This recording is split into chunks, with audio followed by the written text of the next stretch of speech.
صلی اللہ علی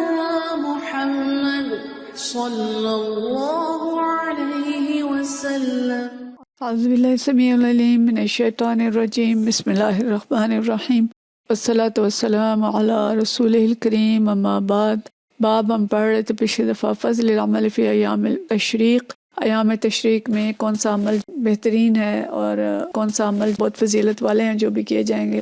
حضرت ابن عباس رضی اللہ تعالیٰ عنہ نے کہا تھا کہ وَاذْكُرُوا اللَّهَ فِي أَيَّامٍ معلومات، ایام العشر و ایام المعدودات، ایام التشریق۔ اور پھر ہم نے یہ بھی پڑھا کہ ابو ہریرہ رضی اللہ تعالیٰ عنہ اور عبداللہ بن عمر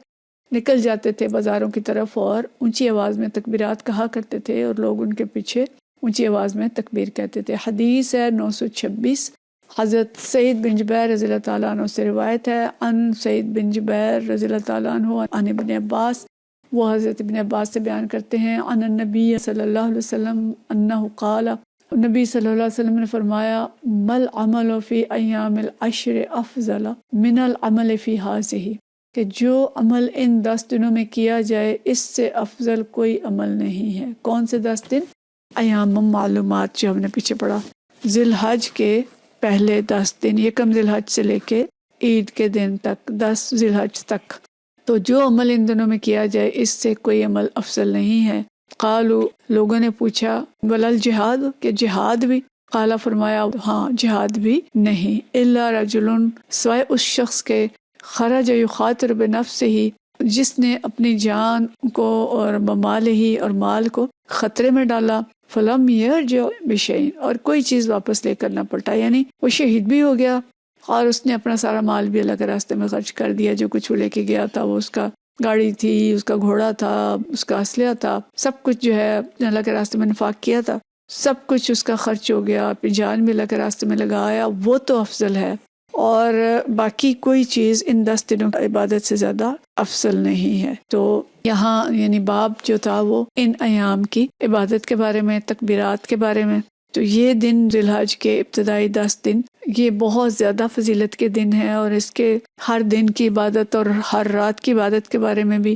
علماء کہتے ہیں کہ لیلۃ القدر کی عبادت کے برابر ہے۔ یہ اتنے زیادہ فضیلت کے دن ہیں، اور 9 روزے جو ہیں بہت فضیلت والے روزے ہیں، اور ان دنوں میں جو بھی عبادت کی جائے گی، جو نیکی کی جائے گی، اس کی بہت زیادہ جزا ہوگی۔ اور ان عبادات میں ظاہر ہے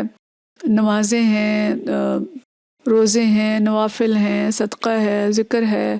دین کی تعلیم دینا ہے، کوئی بھی نیکی ہے، لوگوں کو کسی طریقے سے نفع پہنچانا ہے، جتنی بھی نیکیاں ہم تصور کر سکتے ہیں کہ ان دنوں میں ان نیکیوں کا ثواب بہت زیادہ ہے۔ دیکھیں دین اسلام میں ویسے تو ہر دن کی عبادت جو ہے اللہ تعالیٰ اس کا اجر جو ہے وہ بڑھا چڑھا کے دیتا ہے، لیکن کچھ دن اللہ تعالیٰ نے مخصوص کر دیے ہماری آسانی کے لیے کہ ان میں ہم عبادت کریں تو اپنا اجر کئی گنا بڑھا سکتے ہیں۔ جیسے رمضان شریف ہے،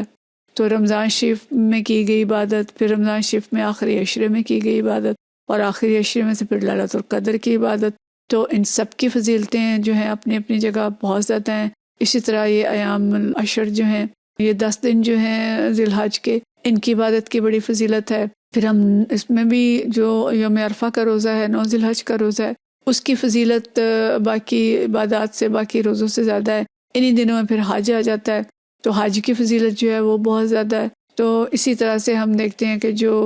10 محرم کا روزہ ہے اس کی فضیلت آتی ہے۔ تو کچھ دن ایسے ہیں کہ جو اللہ تعالیٰ نے خاص ان کی ترغیب دی، اور یہ انسینٹیو ترغیبات دیں کہ ہم کسی طرح سے عمل کر لیں، اور ہم تھوڑا عمل کر کے زیادہ اجر پا لیں، کہ اگر ہم پورا سال بہت زیادہ عبادت نہیں کر سکتے تو کم از کم ان دنوں میں عبادت کر کے تو ہم زیادہ اجر جو ہے وہ حاصل کر لیں۔ اور پسندیدہ ترین عمل جو ہے وہ ذی الحج کے 10 دنوں کی عبادت ہے، اور اس حدیث سے ہمیں پتہ چلتا ہے کہ کوئی عمل اس عمل سے بہتر نہیں ہے جو ذی الحج کے ابتدائی 10 دنوں میں کیا جائے، اور یہ عمل اتنا بہتر ہے کہ اس عمل کے ساتھ دنیا بھر کا کوئی بھی عمل برابر نہیں ہو سکتا۔ یہاں تک ایک شخص نے پوچھا کہ جہاد فی سبیل اللہ، تو آپ نے فرمایا کہ خیر و برکت کے لحاظ سے وہ بھی ان کے برابر نہیں ہو سکتا، سوائے اس کے کہ کوئی شخص نکلے اور اپنی جان اور مال ہر چیز کو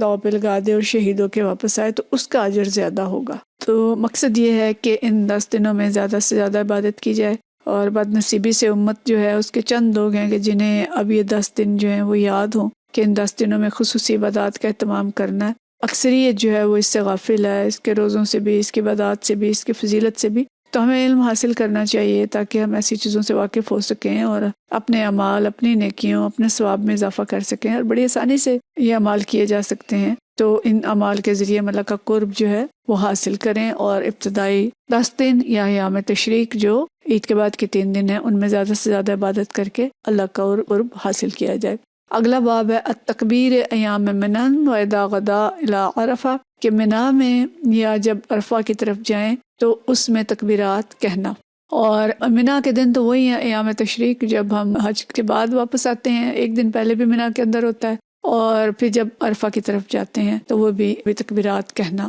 وکانا عمر رضی اللہ تعالیٰ عنہ، اور عمر رضی اللہ تعالیٰ عنہ یکبر فی قبتہ بمنا، اور عمر رضی اللہ تعالیٰ عنہ اپنے خیمے میں تکبیریں کہتے، فیسمعہ اہل المسجد، تو مسجد والے سنتے، فیکبرون، وہ بھی تکبیر کہتے، ویکبر اہل الاسواق، بازاروں والے سنتے، حتی ترتج منن تکبیرات، تو وہ بھی تکبیریں کہتے منا کے جو بازار تھے۔ اس طرح کے جو منا تھا وہ تکبیروں سے گونج اٹھتا۔ وکانا ابن عمر یکبر منن تلک الایام، اور ابن عمر بھی ان دنوں میں منا میں تکبیریں کہتے، وخلف الصلاۃ وعلی فراشہ، نماز کے بعد تکبیریں کہتے، اپنے بستر پہ تکبیریں کہتے، وفی فسطاطہ، اپنے خیمے میں تکبیریں کہتے، ومجلسہ، اپنے مجلس میں تکبیریں کہتے، وممشاہ، اور جب چل رہے ہوتے اس وقت تکبیریں کہتے۔ مطلب ہر حال میں ابن عمر رضی اللہ تعالیٰ عنہ تکبیریں کہہ رہے ہیں۔ حضرت عبداللہ بن عمر رضی اللہ تعالیٰ عنہ کی یہ ہمیں پتہ چلتا ہے خوبی تھی کہ نبی کریم صلی اللہ علیہ وسلم کے اتباع میں سب سے آگے تھے، جو کچھ وہ دیکھتے تھے نبی کریم صلی اللہ علیہ وسلم کو کرتے ہوئے وہ بھی ویسے ہی کرتے تھے۔ تو وہ ہر موقع پہ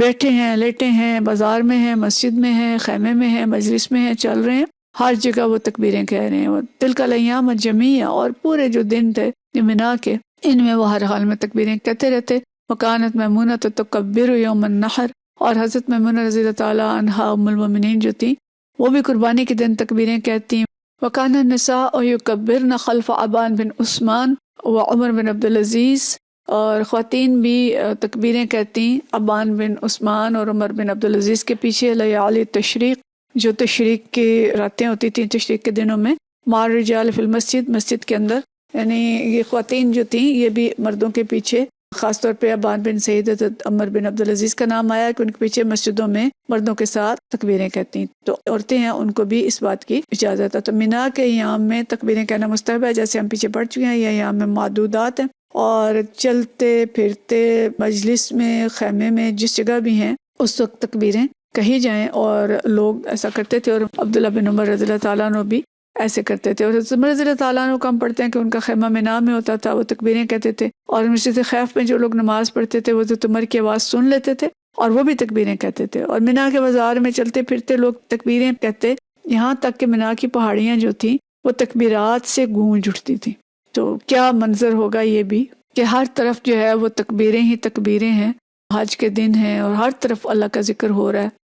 تو یہ مطلوب ہے۔ اور خواتین بھی جب سنتی تھی تو وہ بھی تکبیریں کہتی تھی۔ یہ عبان بن عثمان جو ہیں حضرت عثمان رضی اللہ تعالیٰ عنہ کے بیٹے تھے، اور امیر معاویہ کے دور میں وہ امیر حج تھے، تو جب وہ نماز کے بعد تکبیریں کہتے تو عورتیں بھی تکبیریں کہتی۔ اسی طرح عمر بن عبدالعزیز کے زمانے میں بھی وہ خود امیر حج ہوتے تھے یا کوئی اور ہوتا تھا تو ان کے ساتھ عورتیں بھی تکبیر کہتی تھیں۔ تو اس ضمن کی جو حدیث ہے وہ اگلی دفعہ پڑھیں گے، لیکن اس منظر کو ضرور سوچیں کہ کیا آج بھی اسی طرح کی تکبیریں اور اللہ کا ذکر ہمیں منا میں یا حرم میں، مطلب حرم سے نکل کے حج کے دنوں میں سنائی دیتا ہے؟ آج کل اور شور تو بہت ہوتے ہیں اور لڑائیاں جھگڑے بھی ہو رہے ہوتے ہیں، لیکن یہ منظر کے جس میں اللہ کا ذکر کی ایک روح جاری و ساری ہو، ذکر بلند ہو، اور لوگ آگے آگے جو بڑے علماء ہیں وہ پڑھ رہے ہیں اور پیچھے پیچھے دوسرے پڑھ رہے ہیں، تو مطلوب یہ چیز ہے۔ اور گھروں کے اندر بھی اگر ہیں تو ایام تشریق میں اور ایام معلومات جو ہیں ذی الحج کے 10 دنوں میں اور ایام تشریق میں